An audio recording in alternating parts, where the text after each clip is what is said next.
Hi, and welcome to our first video, or let me say our second video since we had the intro video in this series. I want to share this tool with you that I found to be super effective in public speaking or communication. And that is simply learning to analyze your purpose and your audience. So we might as well call it purpose audience analysis, right? And why that is so critical to do is that when you understand what the purpose of your presentation, of your speech, of your communication is, you then begin to structure it appropriately. You know where you want to end, and so you are at the beginning with the end in mind. This is where I want the audience to be by the time I'm done communicating or by the time I'm done speaking. Therefore, what are going to be the right examples, the right scenarios to paint? What are the appropriate analogies or metaphors to be used in order for me to achieve my purpose or my goal? So start with the end in mind.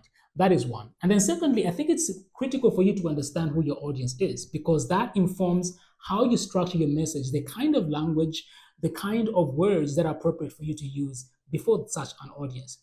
When you use words that are not being understood by the audience, you may be articulate, you may say a lot of important and critical things, but then they are not being understood. So you may be great at speaking, but then you're not being great at communicating. Because remember what we said about communication is that you want to transfer meaning.